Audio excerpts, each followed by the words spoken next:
Welcome, everyone, to another episode of Streamed and Screened, an entertainment podcast about movies and TV from Lee Enterprises. I'm Terry Lipshetz, the senior producer at Lee and your co-host of the program with Bruce Miller, who we've pulled out of a time capsule this week from reporting. He's been doing entertainment reporting forever with the Sioux City Journal, but he's been everywhere, and we wanted to do a special episode.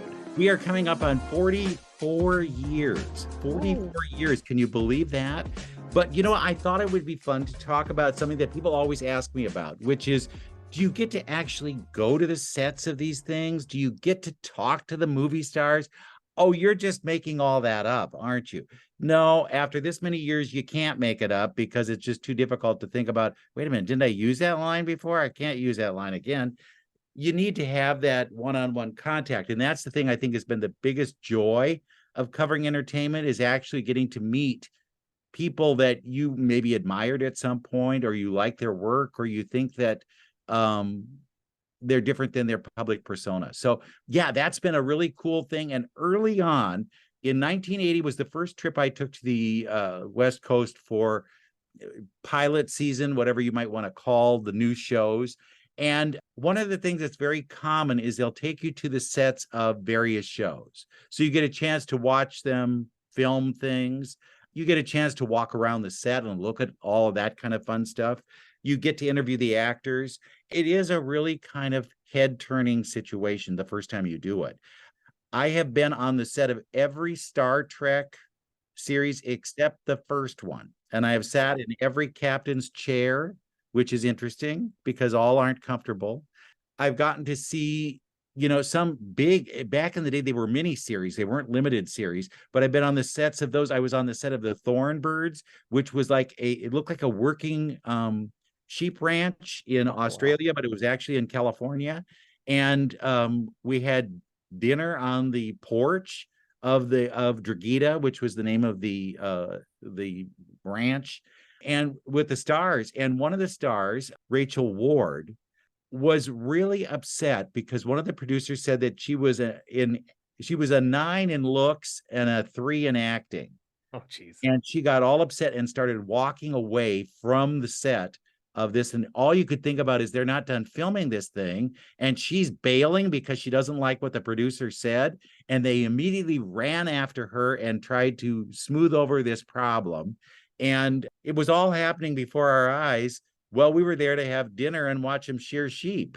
So interesting kind of factor there. We went to Charleston for the filming of North and South. If you remember, that was the miniseries. John Jakes had a series of books, and it was about the Civil War times. Oh. And Patrick Swayze was one of the stars. Kirstie Alley was another star. And that we were there for several days.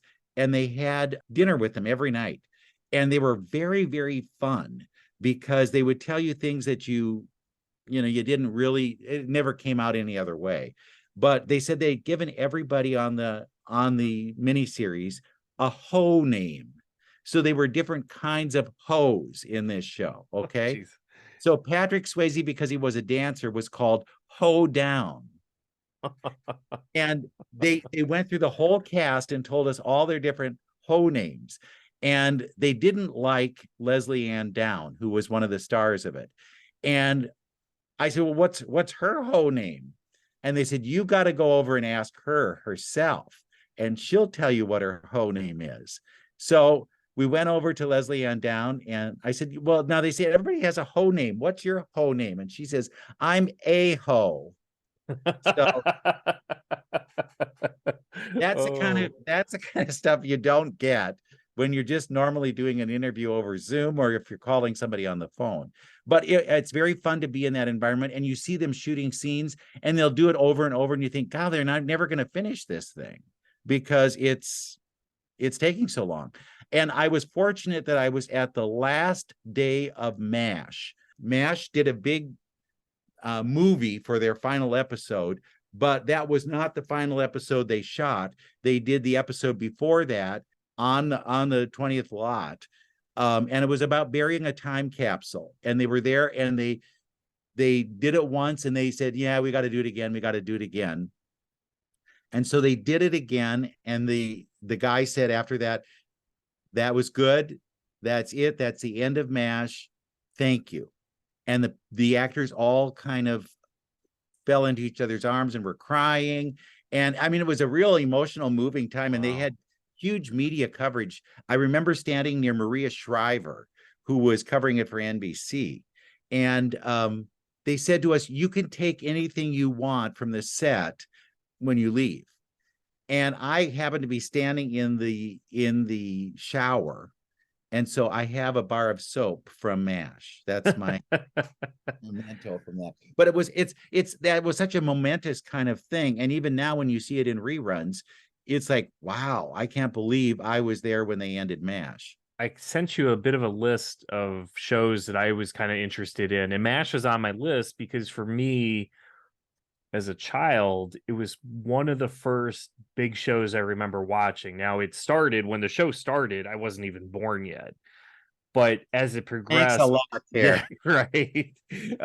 But as it progressed, I grew up watching it either in real time, but also we would see the reruns.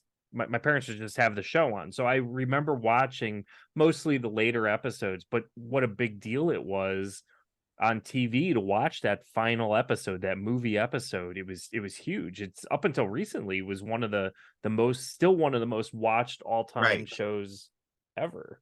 You know, often I'll just happen to mention that I was on the set of MASH, and you can't believe how this smokes out people who are just hardcore MASH viewers. Yeah. They love that show.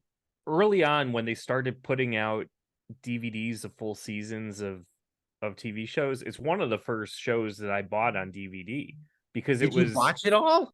Yeah, I've watched every episode of MASH. Yeah, I love that show. See, and for me, it's very hard to go back and watch them again. I don't think I'd ever buy a box set. I have box sets, but I don't watch them. Yeah, but it's also a little different for you too because you're watching so much.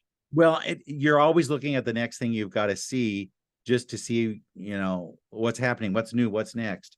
But yeah, and there are fun little things. I was on the set of Grey's Anatomy, and they had a party there, and in the operating room, they had this body on on an operating table, and it looked bloody, but what it was salsa inside the stomach, and you could use, there were chips all around it, so that was how they were serving the chips. So, there's just goofy things like that happen.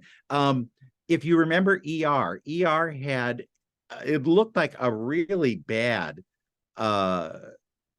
hospital. It looked like the last place you'd want to go because it looked so kind of worn down and everything. And they actually had an L station outside the thing where they would use that for exteriors, but it basically was George Clooney's basketball court. And you could see where they would play basketball out there when they weren't shooting or weren't doing anything. But inside the actual operating / exam room / whatever hospital, you could see really great equipment. And what happened was, after the show became a success, a lot of these providers would just send them the equipment so that then it was accurate. But it was like state-of-the-art stuff, so that I'm sure that if you went to your own local hospital, you say, well, now, don't you have the XR732, which they used in ER? And they go, well, no, we can't afford that. That's like $5,000. I think it would be one of those things where people would ask for it or whatever, but it had really great equipment in there. And they said everything was as accurate as they could possibly be. They had a lot of advisors who are medical people who would tell them exactly how to hold things, how to do certain procedures. So they got really pretty good at it. And a lot of times when you have people who are playing doctors on TV, they are expected a lot of times, if somebody collapses on an airplane or whatever, well, come on, you know what to do. And they said it's very intimidating because people expect you to be that doctor, but you're not. But they do learn a few things that might be helpful if they ever need it. So yeah, and hospital shows are really, they're cheap because you can put everybody in scrubs. Oh yeah. And you have a lot of rooms that can be remade to look like another room, because aren't all patient rooms the same? They're all white. Yeah. And so, but they did have hallways and stuff.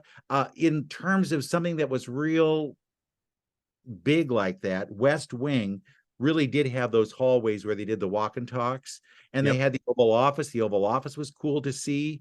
There were a lot of fun things. And then if you look closely, one of the coolest places that I had where we could check out things, Parks and Rec. And I did see Lil Sebastian, by the way. I met Lil Sebastian, the miniature donkey.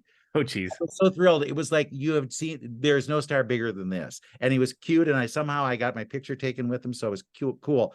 But if you go inside that city hall, they have pictures, and the pictures of past, like councilmen, whatever, are people from their staff. So Oh, if that's you fun. work on a show, you can easily get a relative's picture on the wall. And theirs was also one of those kind of sets where you walk around it and you felt like you were actually in a building. That's crazy. It's interesting you mentioned with the West Wing, because it is a show where there's, I mean, it's a with Aaron Sorkin, right? So it's a lot of conversation, it's a lot of dialogue. So Yeah. I could only imagine the set being huge for a sense of just you have to do one continuous shot, even if you're just like spiraling through hallways back and forth and weaving. They make sure that the walls are removable. So if they have to have a camera come in, they can, or they shoot them through things. I mean, it's very fascinating to watch those kind of shows being put together, because it's a different procedure than maybe if you saw a 3-camera show where you're sitting in the audience, you're just watching things happen. If you watch a show long enough, especially a show that's been on for a very long time, you'll see changes to the set. And I'm not necessarily talking about, they just updated here and there or swap the furniture, but sometimes when a show starts, they're working on a shoestring budget. They don't know if it's going to get picked up beyond the pilot. They don't know if it's going to get picked up after season 1. And then all of a sudden it's around for 8 years and they really start changing up the set. Have you ever gone back to a set that you hit maybe early on during a season 1, and then you go back a few years later and you're like, whoa, what has happened here? This is totally different. Sometimes they will shoot on an existing set. There have been a lot of shows that because they didn't want to save money, they didn't want to, Oh, yeah. so they'll Full House, I believe they use that set for a number of different things. So there are ones that they will go back, and then when they start their own run, they may upgrade it or change things. But there is this kind of fear that if you have success and then you change the look, you could be inviting, disaster. Mary Tyler Moore had that, because remember how she had that apartment that was supposedly, this whatever Minneapolis apartment. And then they decided to move her to another place downtown that looked a little more cosmopolitan and whatnot. And they were freaked that if they did move it from one place to another, the show would suddenly lose its charm. So they made sure to make a big point of her taking her big M from the old place and putting it in a place of honor in the new place. But yeah, they don't want to toy with that. But if you do have success, they will upgrade. A lot of times look closely at countertops in kitchens. Yep. Because it's a faux painting that they do that looks like granite. It isn't granite, it's painting. But if they have success, they may get real granite the next time they come around. So if they upgrade the set, so it has to be reinforced a little bit. Not too long ago, before they ended, I was on the set of This Is Us. And they had that old house, that the house that they used for the things when the characters were kids. Yeah. Oh my God, it was like walking back into my childhood, because they had all of these things that I remembered, the TV sets that were old. And yeah, even the kitchen counter where I think wasn't it a crock pot that caused a problem? And Yep. yeah, that it was all no crock pot. No crock pot. We don't want to have that kind of, and the Goldbergs, I was on the set of that, and it's so filled with toys and crap that are unique to that era, that they do watch it. Because if you're there visiting, they don't want you swiping something because you liked a Rubik's Cube that you happen to see on a TV show. And they will have things marked off or taped off, so you can't walk there if you try, or a guard will be standing there. The Big Bang Theory has a comic book store. And that had real comic books that were expensive. And they did have, you could not touch anything in there. You could have your picture taken in there, but you couldn't look at the comic books or, touch any of the statues that they had. And all the crap that was in their apartment, that was real stuff. But you could, I did sit in Sheldon's seat, don't sit in my seat. Oh, And it was cool. It was very, yeah. but you could see that they had, if you lifted the cushions up, I didn't do this, so don't, but I think they used it. There was an episode where they actually did put stuff down below. Uh-huh. And so everything isn't as it seems. There are ways to kind of cheat it so that then if they need to do something, like if somebody was to emerge from the bottom of the couch, they would have a hole built and they could pop up from that. So there are things like that. Frasier, the chair that the dad sat in it looked horrible on TV, and you thought, oh my God. And it wasn't when you saw it in person. They just added duct tape to the outside of it, and the cushions were really comfortable. John Mahoney, who played the dad, said it was like he loved just sitting there because he didn't have to do anything, and the chair was. But then Frasier also had this artwork that was original. It was not a duplicate or a facsimile of anything. It was real art. And they did not bring it out until the night of shooting, so that when they had an audience there, somebody would hand carry the Chihuly bowl or vase or whatever it might be and put it on the set.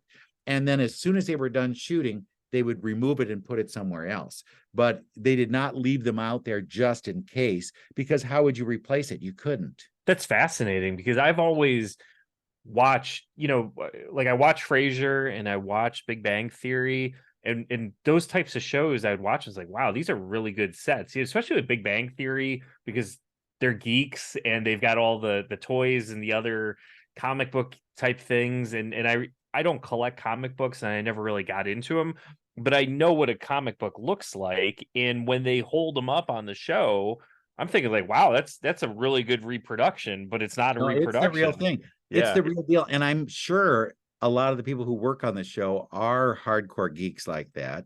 And they figure when the show ends, somebody's going to have to get that. I don't know, unless they're just on loan, but I don't think they would be. I think they actually go and buy those.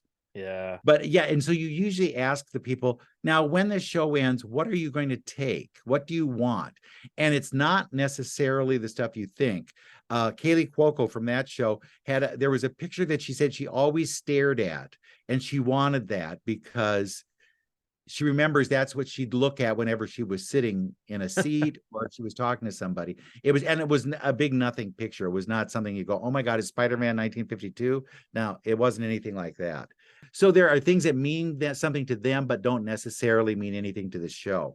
I know that there were things on Friends that, were iconic, and certain people did get those, but boy, they still talk about it now. You say, yeah, that Jennifer, she got that, and I'm still mad about it. And, do they even put it in their house somewhere? Probably not. Yeah. I think somebody took the door from the set of Seinfeld because it was so iconic, like Kramer flying through the door. And I don't know who it was. Maybe it was Jerry, but I thought one of the big actors walked away with that. Did you ever make it to the set of Everybody Loves Raymond by any chance? I did, but it was like just a regular house.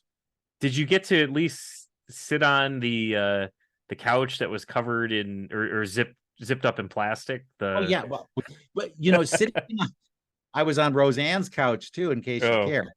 Yeah, usually they'll let you sit there so that then you can feel like you were at the show or you were part of the show or whatever, and you meander around the sets and you look at things and you see things that you don't see when you're watching.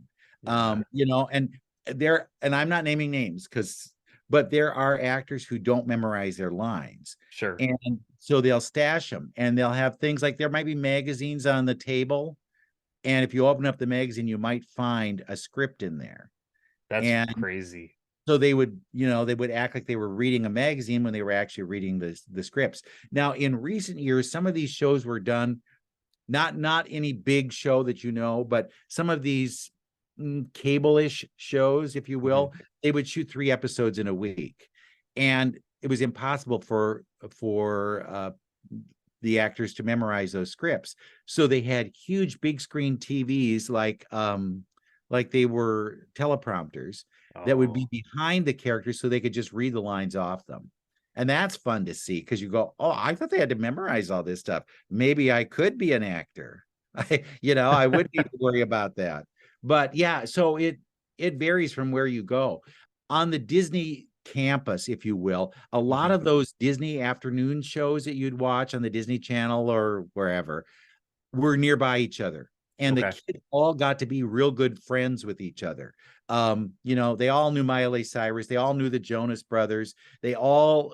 And they hang out together. They were actually friends and did things together. And it's amazing to see now, when some of them moved on to other roles and other things, what part that played. For some, it was for worse, and for some, it was better.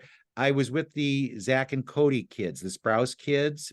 Okay. Dylan and I'm blanking, but they took me back to their dressing room.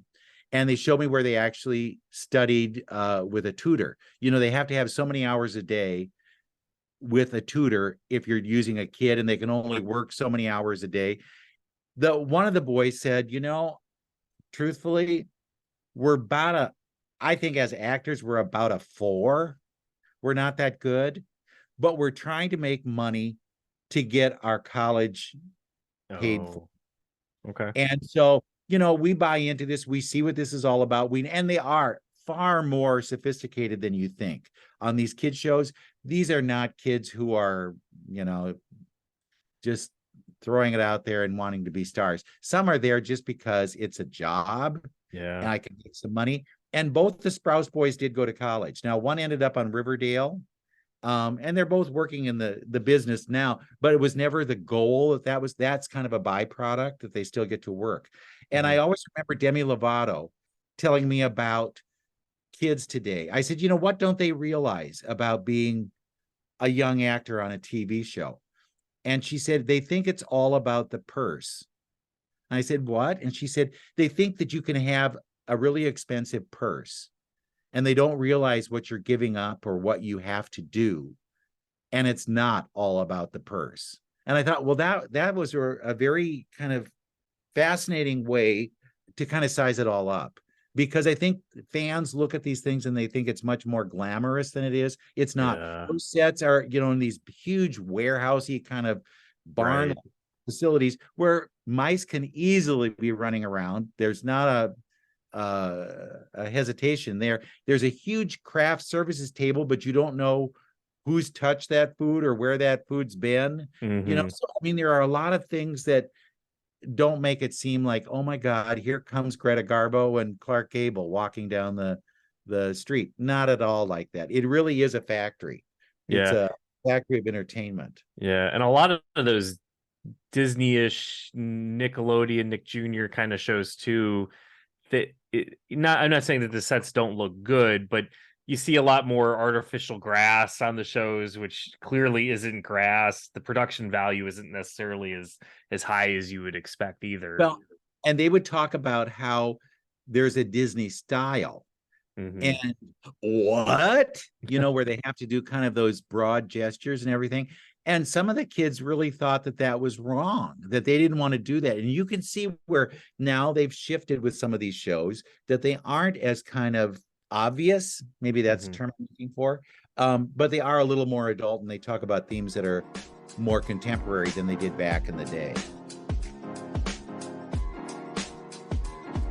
Any shows you've been on, because you mentioned Star Trek, some of those shows, especially the sci-fi shows where there might be a lot of green screens and other things, any one in particular that we watch on TV that looks like, wow, that is impressive. There's the deck of the Enterprise, but you're on the set and you're like, well, what is this? What is this? This is the most unimpressive thing I've ever seen. Oh, well, Star Trek, The Next Generation. They had like an area that was basically every planet they visited.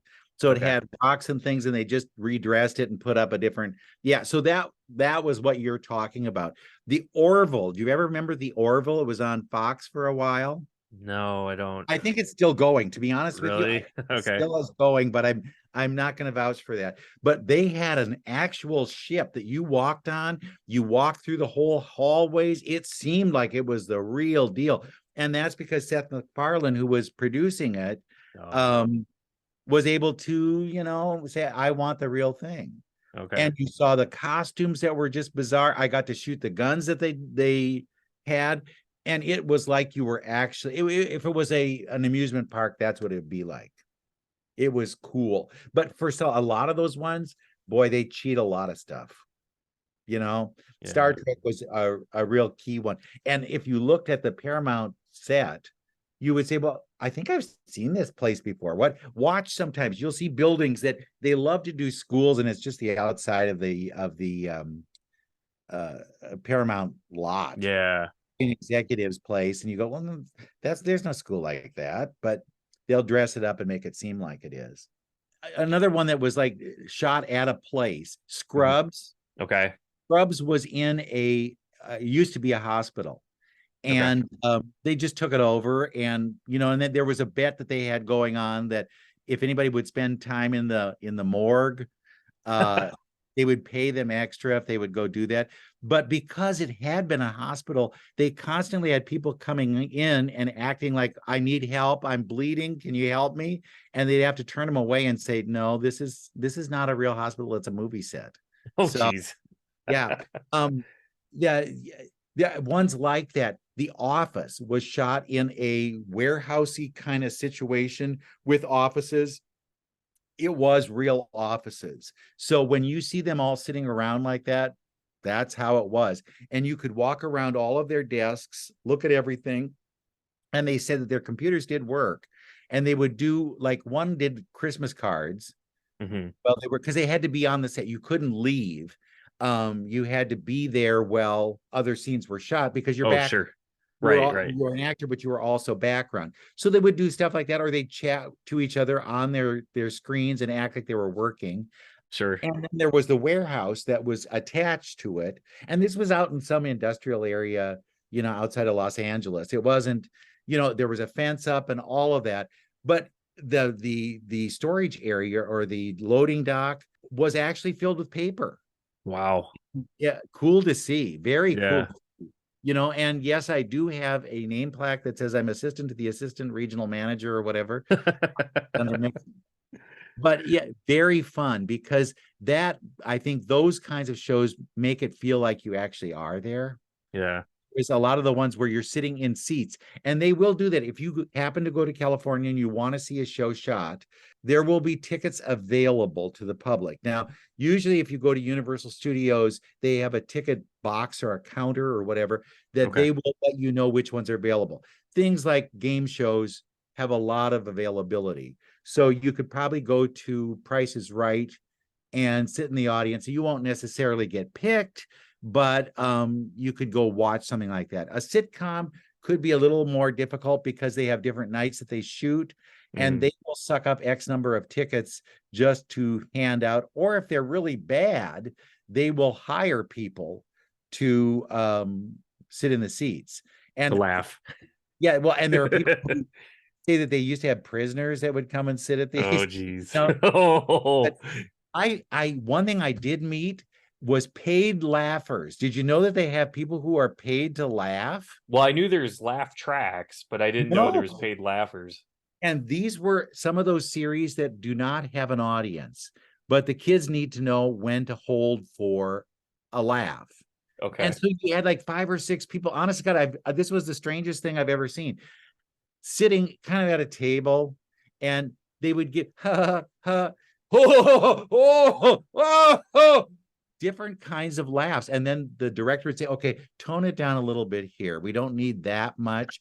And it would help the actors learn how to react to That's crazy.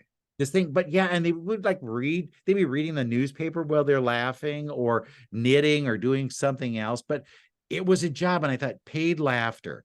I want that. I want to be somebody who's paid to laugh. Can you get me the gig? I'm there.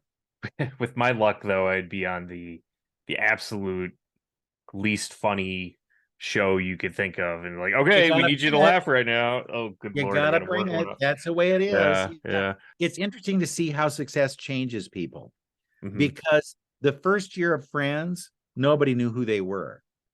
And they were more nervous than I was to interview them. And they'd given us mugs that said Friends on it, those Hmm. big latte mugs or whatever. Right, right. And they were so thrilled that the name of the show that they were on was on a mug, that they started grabbing up as many as they could, so they at least had a set of them. So here you see these big stars who, went on to make what, millions of dollars Sure. from this series, swiping mugs that were supposed to be swag that was given away to the media. And then when they had the last episode of Friends, we went to the set and they would not let us get down on the set. Isn't that weird? Oh, they don't want So you taking anything, or didn't want us yeah. touching anything. We could not talk one-on-one with the actors, and Oh boy. it wasn't like it was COVID or anything. It was just that's how the world had changed. These were Mm. big stars that did not, unless it was cleared, you were not able to talk to them. And yeah, Sorry, I don't have time for Bruce Miller. no, I'm not doing some low-class person like that. Iowa. I'm speaking to Excuse someone me. from Iowa. Yes, I believe we have somebody who's serving coffee over here who's from Iowa. Talk to Oh, him. jeez. No, one of those kind of, yeah. But it's for me, it's a fascinating thing to look at the sets and just see stuff close up. Yeah.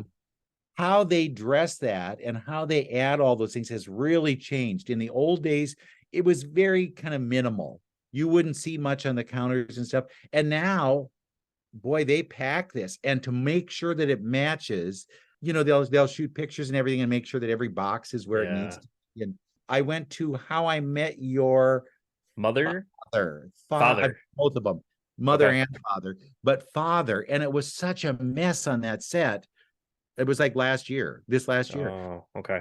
And I thought, how would you keep track of all that stuff? Because it's like litter, Yeah. basically. But they keep an eye on it. I was on the set of How I Met Your Mother just before it ended. And we were in the bar, and I'm not sure what the bar's name is. McLaren's, yeah. What it is. Okay. We Yep. were in the bar set, and we were sitting at the table where the group usually sits, and Neil Patrick Harris had carved his initials on the table, and then and it had plus DB, his husband's name, David Burtka, and drew a heart around it. And I thought that was really cool. That's And I took cool. a picture of that. But a little thing that you probably didn't know when you were watching it on TV. Yeah, because you would never see that. No, it wouldn't show. What's interesting to me too is because all these shows generally have like real life exterior shots, right? And I remember taking a trip to Boston and taking a walk to the Bull and Finch Tavern, which is where they shot the exterior shots for Cheers. And the bar inside was kind of used loosely to inspire the look of the real bar. And I remember how cool it was, like, whoa, here's the sign. And at this point, too, they had put up a sign that said Cheers, downstairs because they wanted you to recognize it. And they had the seafood restaurant was there too that you can walk into. But I remember walking down the steps to Cheers and then opening the door, and then how unimpressed I was because this is just this tiny little, like 8-seater of a bar. It's not anything impressive at all. And the real thing was huge, really huge. Yeah. And the bar did work. So if you were there visiting, they could make you a drink. Do you know, was there alcohol in them, or was it? Well, if they're shooting, you couldn't have alcohol. But when you're having a party there's alcohol. There's alcohol. And I remember sitting in one of the booths that were on the side with the actors. What's funny about Cheers is they sure didn't have faith in that when it started. Right. They did a room interview where you'd go in the room with the actors, and they must have had 5 actors in the room with 1 reporter. And you're thinking, well, normally wouldn't you try to maximize your exposure? Right. And I think we're just trying to blow it off. And then we went to a party on the set of it, and we got to sit in Norm's stool and walk around and look at everything. And it had changed. It had really changed. Once success hit, again, you never know what's happened there. But Cheers is fun. But yeah, if you go to the Cheers bar in Boston, it's not the same. No, no, definitely not. Any other stories? I have one to share once we're ready to wrap Well, up. But let's hear you. Come on, all right, I'm just jawing on. You got to shut me up. okay. So I was sort of on the set of the movie Annie. Do you remember Annie from 1982? Annie, the sun will come out tomorrow. Were you one of the orphans? I know. So I went to college at Monmouth University in West Long Branch, New Jersey. And in the university, it's kind of in this old neighborhood in West Long Branch, and the centerpiece of the campus is, I believe now they call it Shadow Lawn Mansion. They used to call it Wilson Hall. They use the mansion as Daddy Warbucks' mansion in the movie. So they Oh, shot nice. almost the entire movie on location at my college. And I remember taking, before I decided on where I was going to go, and you take those campus visits and they bring you on tours, and the big selling point at Monmouth at the time, and it probably still is, was this is where we filmed Annie. And the hall, which was Wilson Hall when I was there, it's where the president's office is. It's Oh where man. the registrar is. There's some classrooms in there too. It was always very cool when you would get a class, because they didn't have a ton of classrooms in that building, because a lot of them, it's a lot of very small rooms, but you would go in there and occasionally have a class, and it was very cool to have a class there. They would have receptions for honors students there. I worked in my freshman year. I was tutoring foreign language students who were struggling in English, and I was helping tutor them. And the tutoring center was in the basement of Wilson Hall, and you would walk on the floor, and you can sense there was something hollow beneath it, and it was because the big pool. If you remember the scene Oh with the pool sure. in Annie, Yeah. that's where the pool is in the basement of Wilson Hall, but they had covered it over and converted it into classroom space. How So bizarre. yeah, so it was very, very neat. And there's a scene, I think it's early in the movie, when they're first bringing Annie to the mansion, and you see the car turn down into the gates. But it's one of those scenes where if you look very closely, you can see the dorms across the street. But you Oh wouldn't know it if you're watching the movie. You sure. just see some Sure. building in the background, but it's like, oh, there's the dorms, which is How crazy. fascinating. Well, Yeah. did you start seeing Hard Knock Life at some point? Did not. No, but I did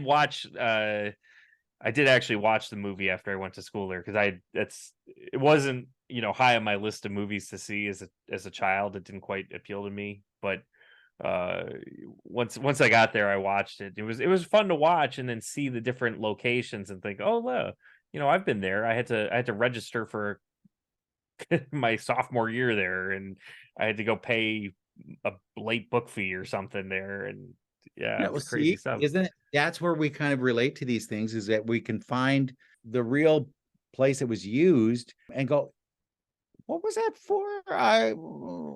And if you ever go on the Universal tour or the Warner Brothers tour, you'll Yep. see that they recycle these things all the time. Yeah. So like you, when I was in college, I was in a movie. They needed extras, and they said, if you come, maybe you'll get on camera, maybe you won't. It was Ice Castles with Lynn Holly Johnson and Robbie Benson. And it was about a figure skater who lost her sight. And Okay. we were supposed to be in the audience watching her, when you realize, oh my God, she's blind. She can't see where she's skating. And then Robbie Benson comes out to greet her and everything. Well, I happen to have a camera with me, because if you're not with a camera, are you anybody? You need a Right. camera for all situations. And these were not cell phone days. This was back in the days of a camera. And so they were thrilled that I had my camera there. And if you watch for a millisecond, you will see that I am in the movie Ice Castles, because I happen to have a camera, and it's me holding my camera up to capture that moment when they discover that she's blind. Wow. Is that not real? But there's my movie. Yeah. Well, I don't think we can top anything else now that we know this. No, we've done it. It's good. We've done it. Okay. Well, we're gonna have to do another episode like this sometime because this is fun. I enjoy story time with Bruce. Well, if anybody has shows that they're interested in or want to know about, if they want to drop us a line, we'll be glad to put them on a list and then we'll talk about them. Because like I say, 40 some years, I've been just about everywhere that you could go, unless there was some ban put on people, and no, you can't talk to those people. And maybe I'll tell you my Zendaya story sometime too. Oh, I want to hear that one. So you can reach out to us, podcasts@lee.net. I check the email regularly, and I will screen those emails, and we will get back to you and talk about it on a later episode. That sounds great. All right, everyone. Well, thanks again for listening to this episode of Streamed and Screened.